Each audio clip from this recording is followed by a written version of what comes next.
I know MMA math doesn't work if you're retarded and don't know math, but MMA math fucking works, dude. Welcome to Casual Academy MMA. Join us as we dive deep into mixed martial arts history for every UFC, WEC, Pride, and Strikeforce event. We'll examine the fights and fighters of the past, reviewing the eras, techniques, and revolutions that made our beloved sport the phenomenon it is today. Without further ado, let's watch the fights. What's up, guys? Welcome back to another episode of Casual Academy. My name is Nathan Karimi, and I'm joined, as always, by my cousin and co-host. What's up, guys? I'm Kevin Zimbelman. Tonight, we watched UFC 12, the elusive UFC 12. Yeah, the elusive, man. We kept thinking we were watching UFC 12, and it kept being another competition. And UFC 12 was quite the turning point in the UFC, featuring the super fight between Dan Severn and Mark Coleman, two outstanding wrestlers who have both taken championships in the first 10 or 11 UFCs, and also featuring a few other highlights that we can kind of get into tonight. So, that was my biggest takeaway from this event is the debut of Vitor Belfort. Yeah. Holy shit, he looks good. Yeah. Vitor, yeah. He looked dangerous, Yeah. bro. By far the fastest hands that we've seen in the UFC so far. Yeah. I mean, he looks so good. Dude, and he's 19 and he is jacked to the fucking boobies. Yeah, bro.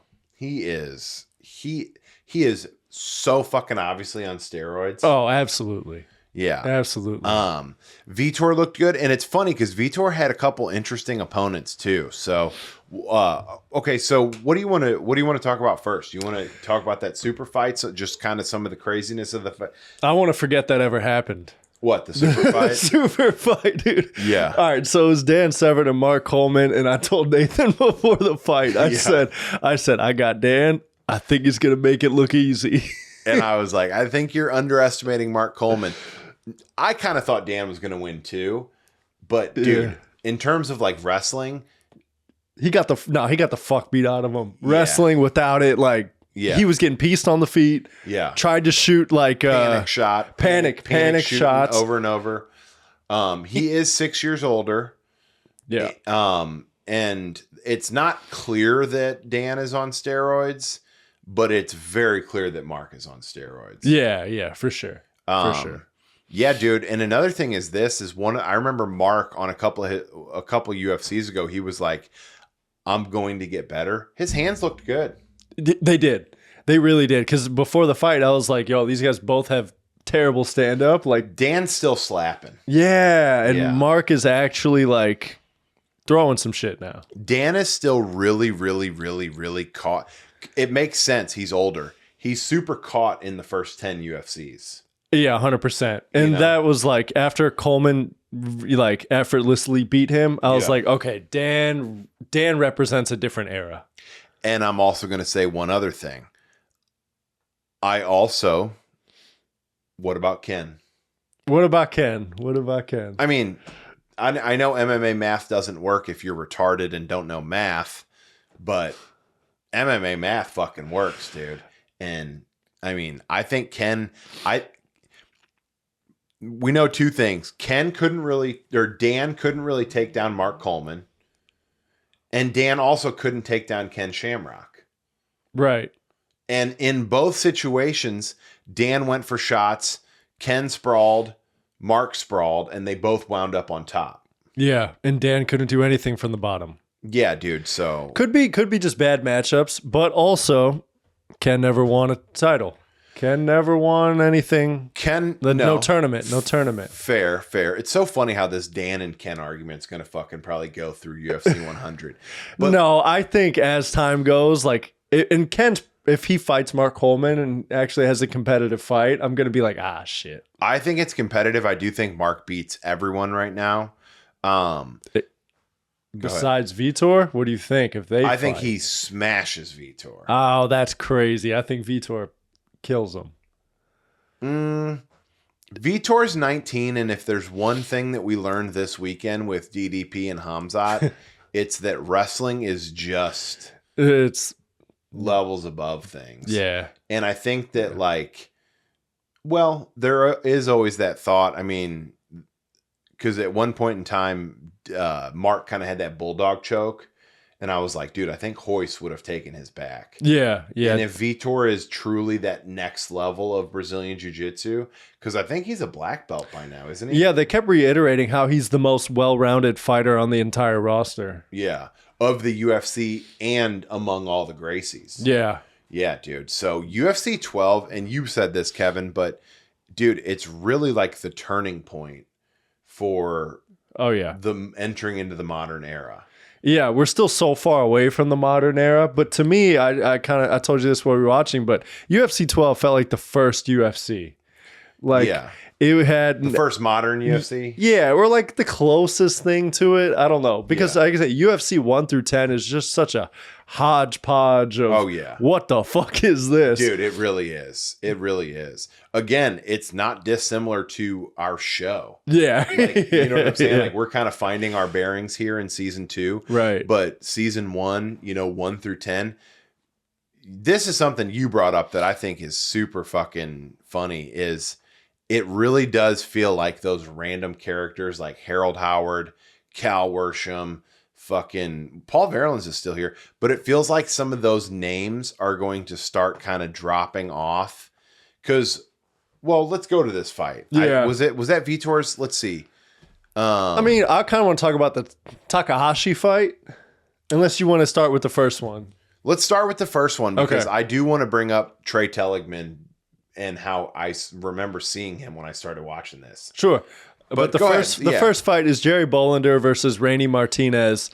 And me and Nathan both were like, oh, Jerry Bolander's like actually good. Yeah. Yeah. And And so we saw Rainy Martinez. We were like, Bolander got this. Yeah. And he won pretty easily. Quick rear naked choke. There was a couple little things like Martinez swept him at one point and got up, but that was pretty much just kind of like a few punches, grappling, few sweeps, and then a fucking rear naked choke. A beautiful rear naked choke. Yeah, it was. Jerry Bolander's good. His name's notable. He's a guy that we would remember, but he's definitely like a prelims guy.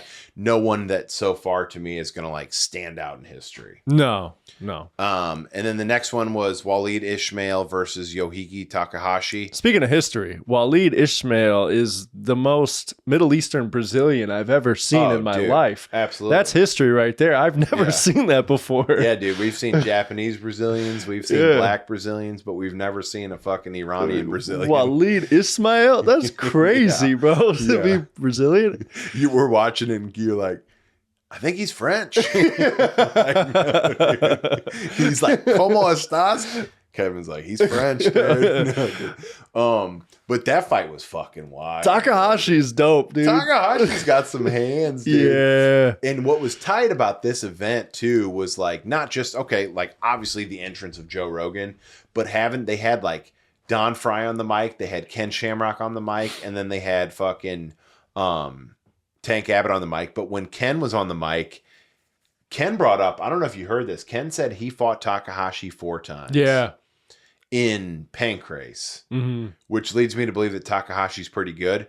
But dude, Takahashi was better everywhere. Yeah, also at grabbing the fence. Oh. Dude, check out one of our shorts because there are moments in the UFC where you're just like, okay, this isn't modern at all. John McCarthy reminded him, do you think 30 times? I was literally thinking probably 31 times. 31 times about don't grab the fence, but at no point did he ever do anything about it. And at least 3 takedowns were completely thwarted. Yeah. By him grabbing the fucking fence. Yeah, at one point he's just grabbing it like this. And John McCarthy goes and moves his left hand out of the way. Yeah. And he just takes his left hand, reaches across, and grabs the other side. Yeah. Yeah, dude. That fight was crazy. But Takahashi, he got hands to grab the fence. He also had hands to hurt you. Oh, I dude. mean, yeah, he had some slick striking. Yeah, he did. He was dude. He was just landing everything he was throwing. Yeah, and honestly, for Waleed Ismail to not go out Yeah. was kind of impressive. Yeah, man. He was a dog. He really pushed through. And did that fight go to overtime? It went to overtime, and then they stopped it at one point because No, it went all the way through. You're I cannot believe Waleed survived that whole fight. Dude, if Takahashi would have put the pressure on, he would have finished. I think so. He was gassed. Waleed was gassed. Does Takahashi? I think we can both safely say Waleed Ismail goes nowhere. Yeah. Does Takahashi? Is he a guy that we see? I think so.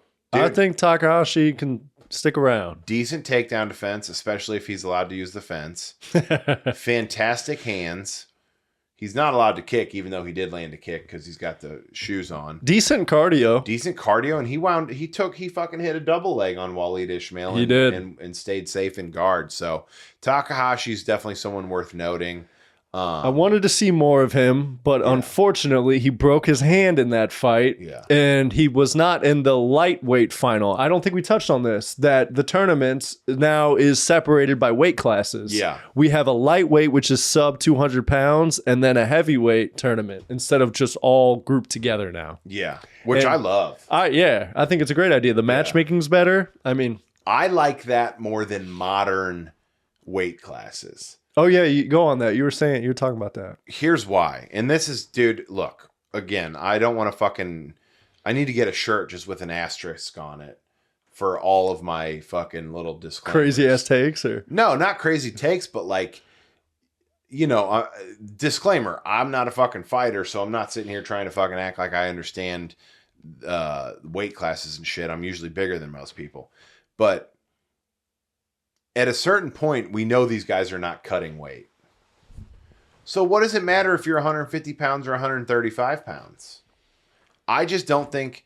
I think that shit matters because the sport has made it matter. I think like Hamzat's right. Hamzat said, he's like, if I'm about to get in a street fight, I'm not going to take out a scale. You know what I'm saying?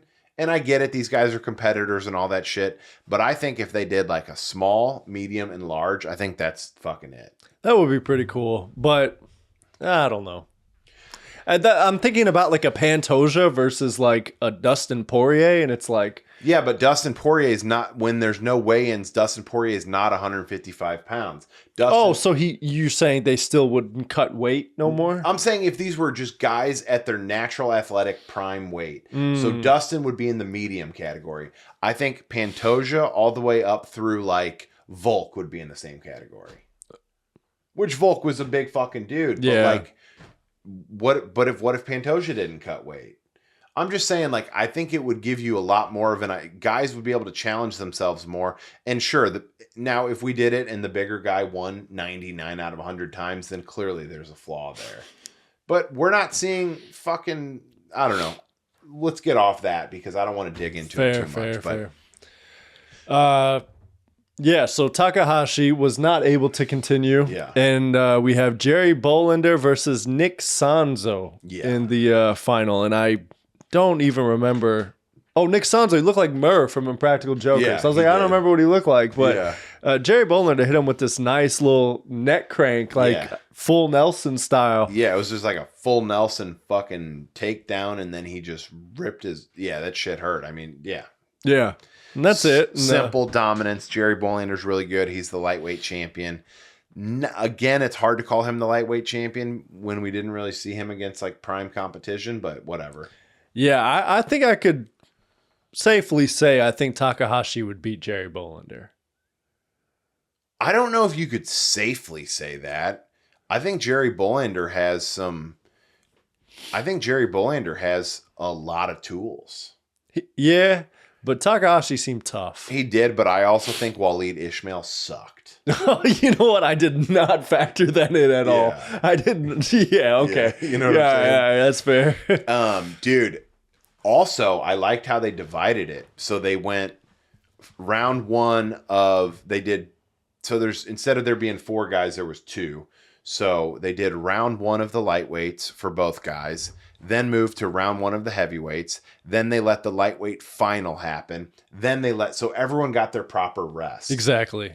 The first fight on the heavyweight tournament, like the opening bout, was Scott Ferozzo versus Jim Mullen. And Jim Mullen was like 208 pounds with like 26% body fat. He was like skinny fat. And for the love of God, this dude should have lost 10 pounds and stayed in the weight class lower because Jerry Bollander's 323 pounds. Or Scott Ferozzo. Yeah, I'm sorry. Scott Ferozzo's 323 pounds of just pure destruction. Yeah, pure fat, pure destruction. Yeah. Like you were talking about, who is it? Jim Mullen having 23% body fat. Yeah. Scott Ferozzo got to be like 60%.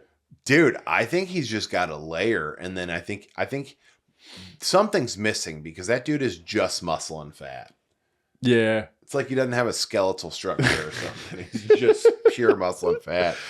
But Scott Ferozzo did his thing, dude. Scott Ferozzo beat the fuck out of this dude. The most brutal knees on the ground, the most brutal elbows, punches in every direction. It was just brutal. It was very brutal. And like, imagine his stomach just like laying on you. Like his stomach is pressing against your face while you're getting kneed, bro. Yeah. Like that's hell for Jim Mullen.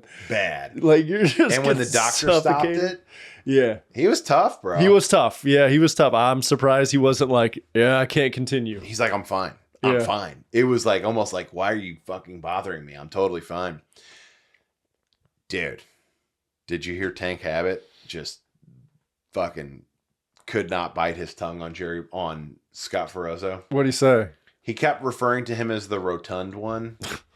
And he was like, you could tell that someone like made him say this, but he's like, he beat me fair and square. C'est la vie. Oh, yeah. But that loss definitely hurts him. But Scott Ferozzo is a tough fucking bastard, which made the final, which we'll get to all the more. What was the next fight? The next fight was the debut of Vitor Belfort, and he was fighting this guy, Trey Teligman. And Trey Teligman, you said you've seen him in like some older in the modern UFC. Or not today's modern, but like 2006 modern. Yeah, absolutely. Yeah. You're like, that guy got one pec. And I'm like, okay, yeah, that's pretty recognizable.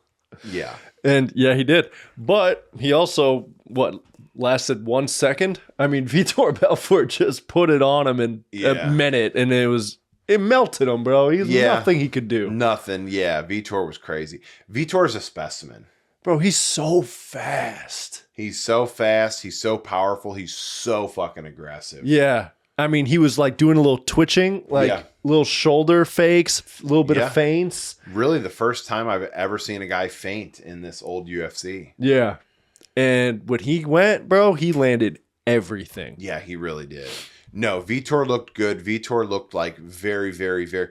Not only did Vitor look more modern, he looked special. I agree. You know? I mean, for any era, he came in and you're just like, wow, dude... You know who fucking Vitor looked like? Vitor looked a lot to me like Aaron Pico. Oh, how so? Remember, I mean, you saw Aaron Pico's debut in the UFC this weekend. He got flatlined. He got flatlined. Yeah. But again, I just don't give a fuck about flash KOs, even though that might have ruined that kid's life. That was a bad knockout. Vitor, I mean, Aaron Pico was just throwing, dude. And Vitor had that same intensity of just like charging, attacking, grappling, throwing hard punches. If the punches didn't go through, he was going for the takedown. Like he was just constantly pressing forward. He honestly, dude, he reminded me of a fucking Aaron Pico. Oh, interesting. Yeah, I mean, yeah, he was aggressive. Yeah. He was definitely aggressive. And then, dude, you think Pico, man, I don't think Pico got flash KO'd. I thought Lerone set it up and put him out. Sure. But yeah. Like, I don't think that was like, oh, it's a fluke. Like, I think he took advantage of Pico being a little careless. Took advantage of Pico being careless, but like, yeah, no doubt about it. I'll give him 5 points more than a flash KO, but I'm not watching that and thinking to myself like, oh, he smashes Volk. I'm like, no, Volk is going to be careful and is smart, and Volk's fucking... Yeah. Unless Volk is 2 feet out the door, Volk fucking smashes this dude. I don't think Lerone Murphy's anything. Anyway, we don't have to get into the modern shit. You're right. But Vitor just absolutely fucking cooked Trey Teligman to fucking 165 and sent his ass out the door. That was bad. And then we had the heavyweight tournament finale between 330-pound, 30-something-year-old Scott Ferozzo. He gained 7 pounds in between fights. He probably did, man. Versus 19-year-old prime condition Vitor Belfort.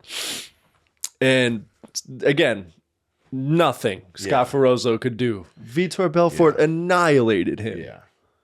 Dude, through that straight, like opened up with that straight left that just like, and remember, it's fucking, what's his name? Ferozzo was swinging with Tank. And getting cracked by Tank and just being fine and like living through it. Yeah. He couldn't even handle a fucking, obviously not a jab, but I mean, it wasn't like a down the middle fucking clean, hard straight. It was almost like just like See, I think it was a hard straight. It just wasn't like a wound up like right. It wasn't telegraphed, which maybe it makes him even all that much better. But dude, Vitor looked great. Incredible. Vitor looked incredible, bro. I think he could have fought Mark Coleman that night and beat him. I don't think that, but who knows? Yeah. I will say I do think that was an early stoppage. I know you don't. No. He was blasting him in the back of the head. He was. He was. But yeah, Vitor won both of his fights in less than a minute. I mean, each. Yeah. I think it was combined 2 minutes. You see Vitor and because I was big on Scott Ferozzo. I think Scott Ferozzo is a competitor. I think he's an athlete. I think he's fucking big on Scott Ferozzo. Yeah. Oh, everything's big on that boy. But I thought Scott Ferozzo was very fucking good. Again, for an earlier time of the UFC, Vitor looks like, okay, if everyone doesn't step up, if they don't find people who are much better, Vitor is going to kill everyone under 200 pounds or whatever the fuck. Yeah. Like, I don't see anybody standing up with him. The only way is like you got to take him down, you got to maul him and pray he can't get your back because he has good Brazilian jiu-jitsu. Dude, and this is one of those times when you have to ask yourself this question.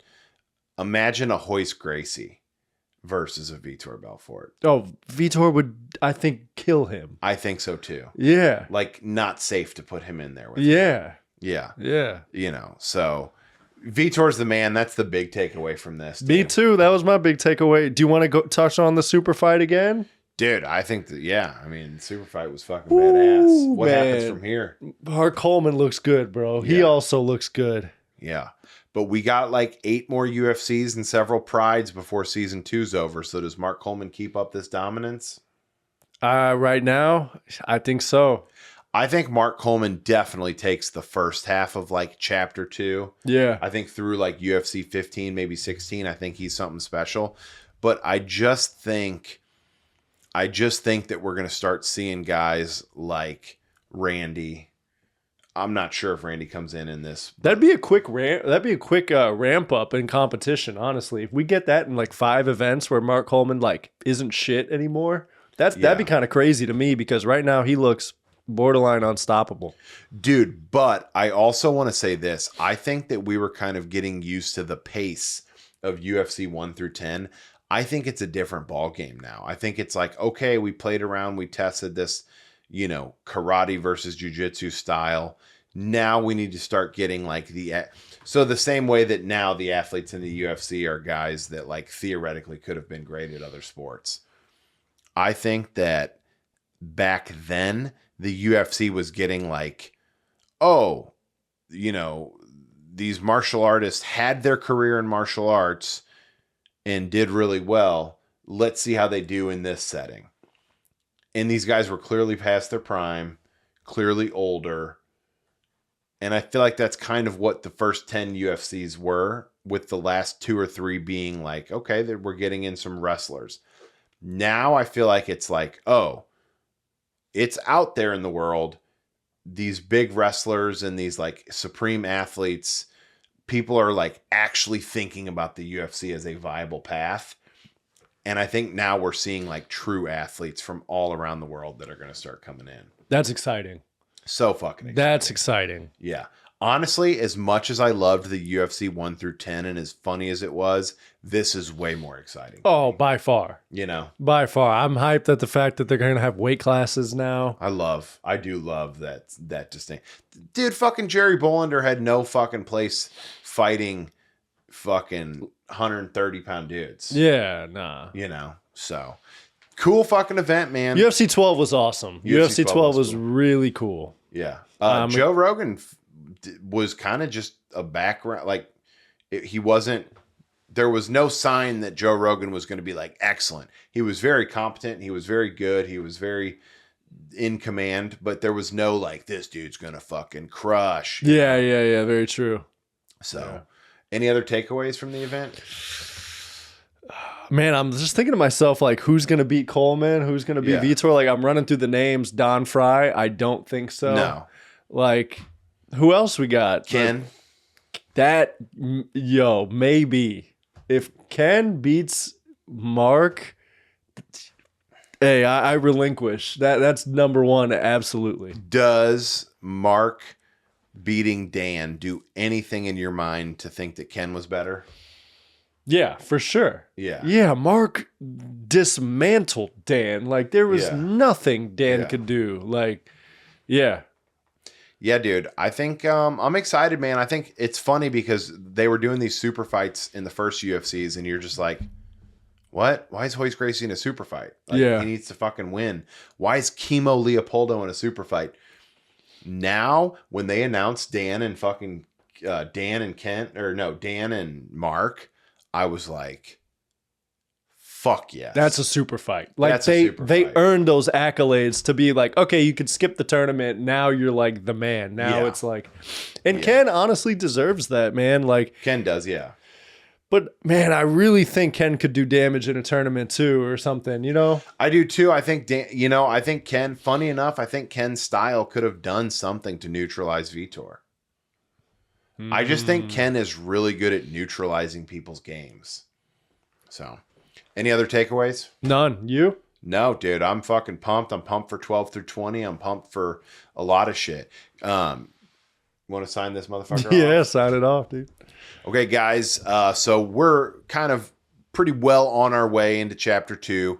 There's been a little bit of a hiatus for us. We're kind of rethinking the channel, how we're going to do things. So thanks for rocking with us while we make some of those adjustments. We really want to get our shorts out there a little bit more because the shorts for us are kind of a way to be like, hey, we don't want to do a whole episode on this fucking crazy fence grabbing dilemma, but we want to bring it to you guys because that's the stuff that's like really cool in the early UFCs.